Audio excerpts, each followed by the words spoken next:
भाई दिसंबर 2025 चल रहा है। आज क्रिसमस डे है। सर्दी भी आ गई है दिल्ली में और पॉल्यूशन अपनी पीक पे है। पार्लियामेंट का विंटर सेशन भी ऑलमोस्ट खत्म हो गया है। तो भाई क्या नाम है, क्या हाल चल रहा है वहां पर? मैंने सुना कि अब इंडिया में nuclear power plants private companies चलाएंगी। Yes, Adani, Tata, Reliance and the usual suspect अब एटम के साथ खेलेंगी। अब जैसे ही मैंने ये न्यूज सुनी, एंड आई एम श्योर आपने भी, सबसे पहले दिमाग में क्या थॉट आया? सच बोलना, भोपाल गैस ट्रेजेडी वाला ना? राइट, कि यार जो कंपनीज ढंग से रोड नहीं बना पाती, जो कंपनीज टैक्स बचाने के लिए कुछ भी करती हैं, उनको हम प्लूटोनियम पकड़ा देंगे। Are we crazy? तो कुछ सीन ऐसा है भाई कि ये टॉपिक सिर्फ बिजनेस का नहीं है, ये आपकी और मेरी सेफ्टी का है, हमारे फ्यूचर्स का है और इस देश की हवा पानी का है। आज के इस डीप डाइव में we are going to decode the biggest policy shift in India's energy history, the Shanti bill 2025। क्या ये इंडिया को सुपर पावर बनाएगा या फिर हम एक टिकिंग टाइम बॉम्ब पर बैठने वाले हैं अब? और सबसे इंपॉर्टेंट, क्या सच में अमेरिका का प्रेशर था या हमारी सरकार को पैसे की सख्त जरूरत थी? Grab your chai and this is going to be a long and radioactive ride. Let's go. तो नमस्कार दोस्तों और स्वागत है आपका लायंस रोड चैनल के एक नए एपिसोड में। तो हुआ ये है कि डिकेड्स तक इंडिया में न्यूक्लियर पावर का मतलब था सरकार। Only government companies like NPCIL, nuclear power corporation of India, could run these plants. ये मोनोपोली थी। But this week parliament has passed the Shanti bill, the sustainable harnessing blah blah blah, बहुत लंबा सा नाम है। Let's call it private nuclear bill. Basic ये है कि the monopoly is over. Private players can now legally build and own and operate nuclear power plants. अब आप बोलोगे भाई कोई भी खड़ा होकर रिएक्टर लगा लेगा क्या? नहीं, सरकार पागल नहीं है। Hopefully they are looking at a big boys for the huge projects, specifically something like SMRS, the small module reactors, छोटे क्यूट रिएक्टर्स जो फैक्ट्री में बनते हैं और साइट पे असेंबल होते हैं। देख रहे हो फिगर्स, 2 लाख करोड़, इतना पैसा मार्केट में घूमेगा। बट वेट, अगर प्राइवेट कंपनीज को अलाउ कर भी दिया तो वो पहले क्यों नहीं आ रही थी और अब ऐसा क्या बदल गया?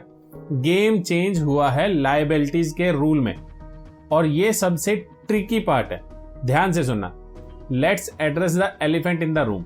भोपाल 1984, यूनियन कार्बाइड, एक प्राइवेट कंपनी ने सेफ्टी पे जो पैसे बचाए, सिस्टम ऑफ किया और रिजल्ट हम सब जानते हैं, हजारों लोग मर गए। तो डर नेचुरल है।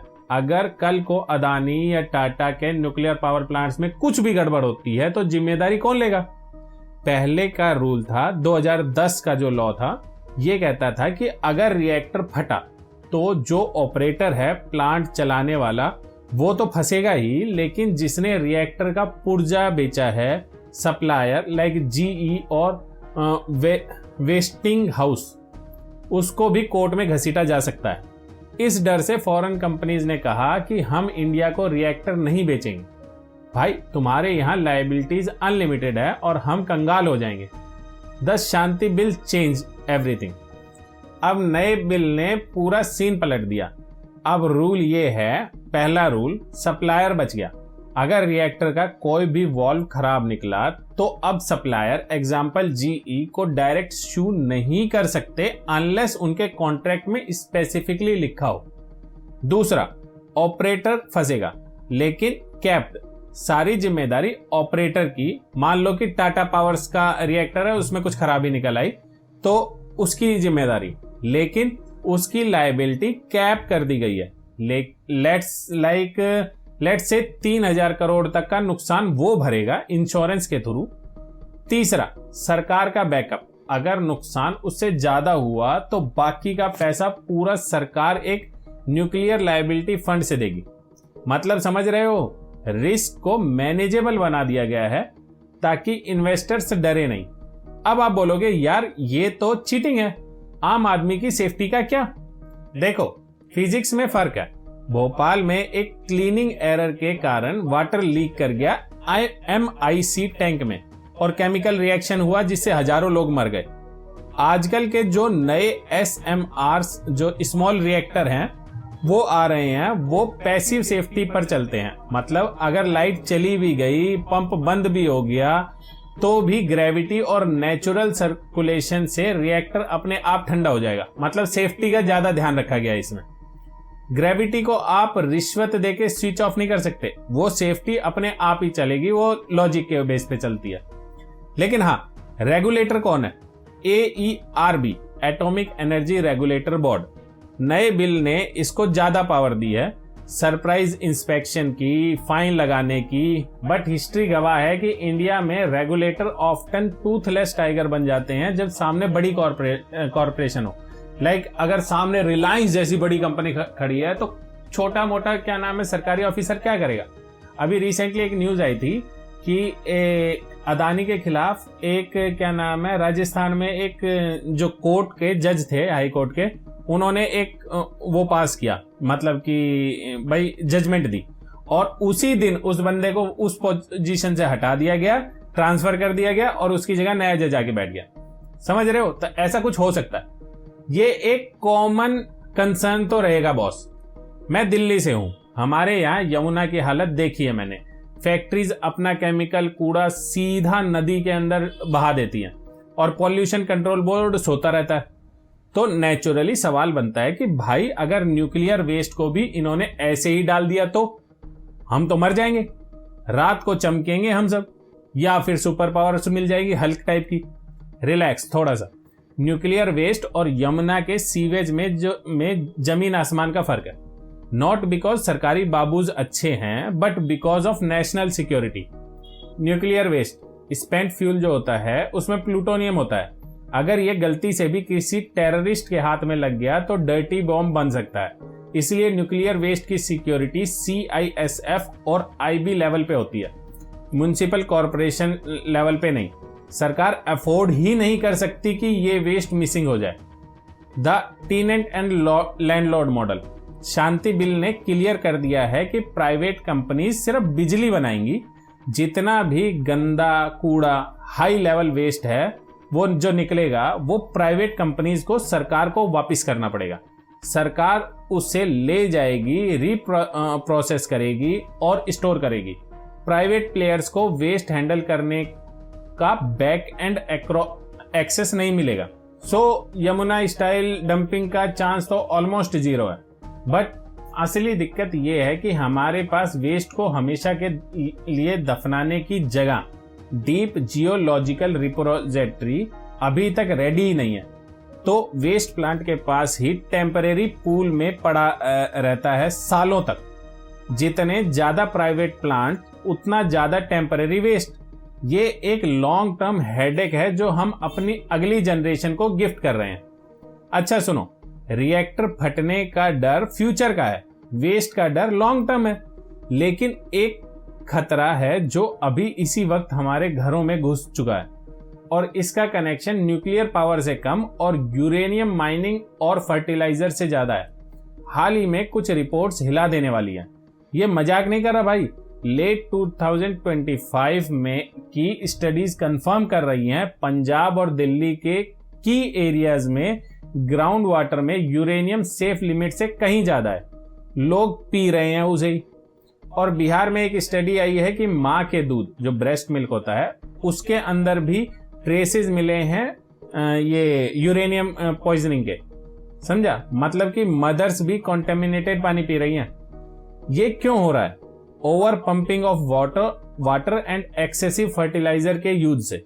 जो जमीन के नीचे नेचुरल यूरेनियम था वो पानी में घुल रहा है। तो रिएक्टर से डर रहे हो वो तो दूर की बात है, जो नल से पानी बिना RO के पी रहे हो, अगर आप अफेक्टेड एरिया में हो वो किडनी फेल कर सकता है। This is the real social issues right now, और इसका न्यूक्लियर रिएक्टर से कोई कनेक्शन नहीं है। ओके, वापस आते हैं शांति बिल पे। अचानक 2025 में ही क्यों इतनी जल्दी क्या थी? 2 शब्द, आर्टिफिशियल इंटेलिजेंस। आप जो दिन रात चैट GPT, जिमिनी और वीडियो जनरेशन कर रहे हो ना, इसको चलाने वाले डाटा सेंटर्स बिजली पीते हैं, यूज नहीं करते, पीते हैं वो। They are the energy monsters. Solar और विंड से इनका पेट नहीं भरता, क्योंकि वो उन्हें 24/7 बिजली चाहिए। टेक जायंट्स गूगल, माइक्रोसॉफ्ट और अपना अभी अदानी और रिलायंस जो डाटा सेंटर बना रहे हैं, उनको चाहिए 24 घंटे बिजली, कार्बन फ्री बिजली, और उनका सिर्फ एक ही जवाब है, न्यूक्लियर। अदानी और टाटा का प्लान क्या है? रिपोर्ट्स आ रही हैं कि अदानी ग्रुप्स ने ऑलरेडी यूपी की गवर्नमेंट से for massive 1.6 gigawatt nuclear setup के लिए SMRs जो थे वो उसके लिए मतलब कि कनेक्शंस बनाने शुरू कर दिए हैं। वाई? अपने डाटा सेंटर्स अदानी कॉनेक्स को पावर देने के लिए। टाटा पावर भी SMRs स्काउट कर रहा है। बेसिकली ये private plants captive power plants होंगे। मतलब ये बिजली शायद आपके घर में पंखे के लिए नहीं, बल्कि किसी सर्वर फार्म में GPU को ठंडा करने के लिए यूज होगी। बिग टेक को पावर चाहिए, सरकार को इन्वेस्टमेंट चाहिए, मैच मेड इन हेवन और hello, depending on how you see it. Last बड़ा सवाल, ये बिल हमने अपनी मर्जी से पास किया है या अमेरिका ने गर्दन के ऊपर घुटना रखा था? अपोजिशन तो चिल्ला रही है कि ये वेस्टर्न प्रेशर बिल है, कि हमने लायबिलिटी लॉ बदल दिया ताकि US company wasting house et cetera को आने का मौका मिले, ठीक है, ताकि कि वो इंडिया में आके ये सब रिएक्टर बेच सके। और ये सच भी है। यूएस का NDAA 2026 जो लॉ है वो इंडिया को पुश कर रहा है लायबिलिटी रूल्स को चेंज करने के लिए, ठीक है। लेकिन सिक्के के दूसरा पहलू भी है, और वो है खाली जेब रियलिटी। क्या बोला तूने? इंडिया का टारगेट है 2047 तक 100 गीगावाट न्यूक्लियर पावर। इसके लिए चाहिए करीब 20 लाख करोड़। हमारी सरकारी कंपनी NPCIL के पास इतना पैसा नहीं है, बजट ही नहीं है बॉस। अगर इंडिया को ग्रो करना है, AI की रेस में रहना है और कोल बंद करना है, तो न्यूक्लियर पावर तो चाहिए ही चाहिए। और अगर न्यूक्लियर चाहिए तो प्राइवेट पैसा भी चाहिए। तो मेरी theory, it's bit of both. मतलब एक्सटर्नल प्रेशर ने टाइमिंग डिसाइड की, लेकिन इंटरनल जरूरत ने मजबूरी क्रिएट कर दी। तो भाई लोग, सीन ये है, शांति बिल 2025 एक रियलिटी है, चीनी बोतल से बाहर आ चुका है। एक तरफ ये इंडिया की एनर्जी प्रॉब्लम को सॉल्व कर सकता है, पॉल्यूशन कम कर सकता है और टेक बूम को फ्यूल कर सकता है। दूसरी तरफ हम कॉर्पोरेट कल्चर को एक ऐसी टेक्नोलॉजी दे रहे हैं जहां एक गलती की कीमत बहुत ज्यादा भारी पड़ सकती है। ट्रस्ट इश्यू है बॉस। हमने देखा है कि कैसे प्रॉफिट के लिए रूल्स को मोड किया जाता है। अगर AERB रेगुलेटर जो हैं वो सख्त रहा, अगर वेस्ट मैनेजमेंट ढंग से हुआ तो ये गेम चेंजर प्लान है। अगर वही चलता है एटीट्यूड रहा तो भगवान ही मालिक है। आपका क्या सीन है? Are you excited for the nuclear powered India, या फिर भोपाल का डर अभी भी मन में है? और वो पानी वाली बात ध्यान रखना जरा, पानी को प्यूरिफाई करो, RO वगैरह यूज करो अगर आप अफेक्टेड एरिया में हो तो। कमेंट्स में बताओ। वीडियो लंबा था बट जरूरी था। लाइक, शेयर एंड सब्सक्राइब अगर कंटेंट सेंस बनाता है तो। मिलते हैं अगली वीडियो में किसी और भारी मुद्दे के साथ। तब तक सतर्क रहें, सुरक्षित रहें और फिल्टर्ड पानी पीते रहें। Peace out.